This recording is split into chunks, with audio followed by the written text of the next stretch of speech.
What's happening is Friday the 29th. I'm back from Tampa here in Arizona. Normal background you guys are used to seeing. And of course, interesting reaction to my Tuesday update, guys. We're looking at the market, saw that it had a couple of good days. It's looking fairly positive. And interestingly enough, we just got a barrage of calls like, wow, cool. Can we drop our rate down since we locked previously? And it's interesting how that belief was there just because we had a couple of just days that had kind of halted the bloodbath that we'd seen in the market. It didn't improve interest rates, guys. It didn't do much there. All it did was halt the bleeding of another worse day. Well, those who had locked prior to that, whether it had been 3-4 days prior, they had a better interest rate than what we had available at that time. All we did was slow down the bleeding. All we did was just get a bandage on that so it stopped. That was it. That's all those days did for us. They didn't improve anything to make it better for anybody. What it did is it made Scotty's job easier, where he calls somebody, leaves them a voicemail, or I call them, leave them a voicemail, depending upon the state, saying, hey, we should look at locking your interest rate. And sometimes if they call back at the end of the day, it'd be way worse. Sometimes an hour late, it'd be way worse. But if it took a day to get back to us, it was rare at all that we could offer the same rate, that it was always worse. So we at least had that kind of reprieve. That's all that was. So we'll get into exactly what that was, and you can see how things sit right now. But let's get into some other information I'd seen today. Here is a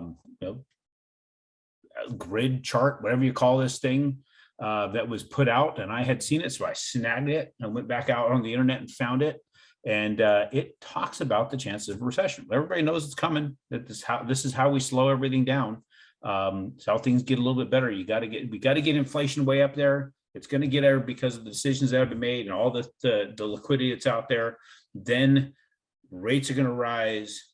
Of course, the cost of everything is going to rise. It's going to slow down all that buying. It's going to slow all that consumption. Then it's going to go into a bit of a recession. Prices are going to go down. Then we're going to ride this wave again. So here's the things that they're claiming. If we've got headline CPI or just basic inflation, a consumer price index exceeding 5%, that historically has shown that you're going to have 45% chance of recession within 12 months.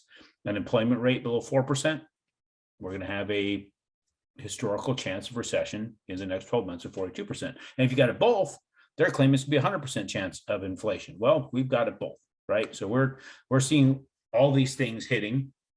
So I'm sure there's going to be a recession later in the year. Could be next year. It could be, I don't know. We'll just see when this all happens, but it's going to happen.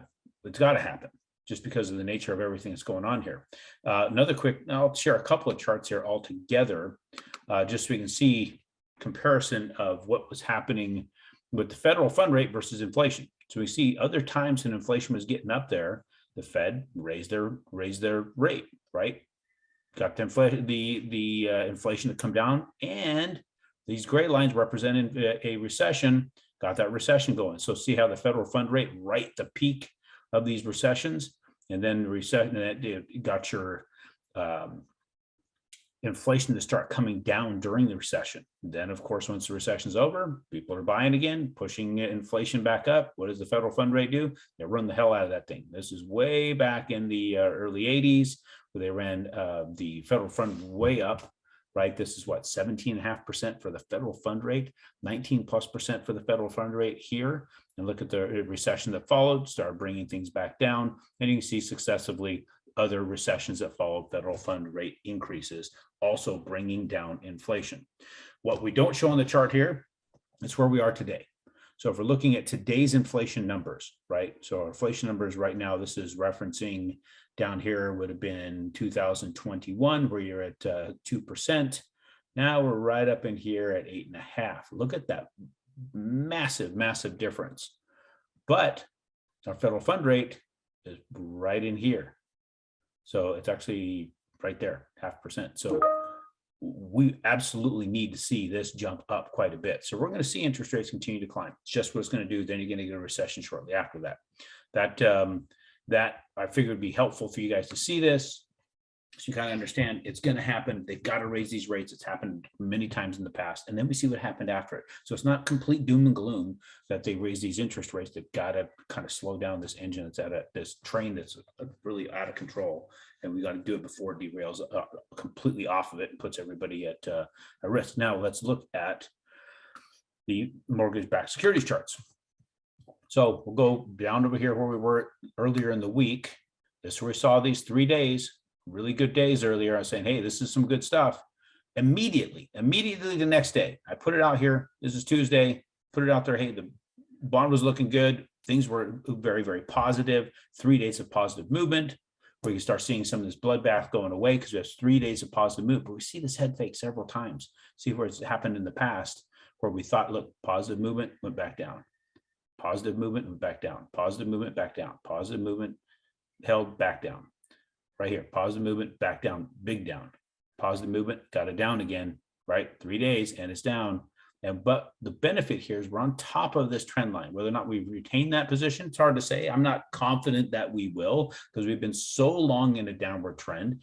But I'm hopeful, like I was saying before, that we'll at least pause this craziness and let that settle into it. But the Fed's going to raise the rates. They have to raise the rates. We know that from look at the other. Like I said on Tuesday, I'm not confident of where they're heading as far as getting better. But with what we know, looming recession, we know that inflation is out of control because these charts weren't even reflecting it. We know they got to raise the federal fund rate. It's an absolute necessity. Lock and don't look back. Anytime you lock and then you're calling, say, man, did I make the right move? No, you did. Just close your eyes, put your head on your pillow, sleep well at night. You made the right move because there's nothing that we have as far as information that says that it was a bad move. Everything's telling me that locking anytime you're ready to lock is a good thing. Get it done, get it early. But you got to know when your property is going to be done. If you're waiting on a build, if you're waiting on a refi or rehab, you can't just lock to lock, right? You've got to make sure it's locking at the right time frame because if you blow through that lock period, there's consequences, especially in today's high interest environment. Bring you back around on Tuesday, update you on where this sits. Hopefully this holds. If it does, it'd be a good thing. If it doesn't, you're locked anyway. Because what did we just talk about doing? Locking.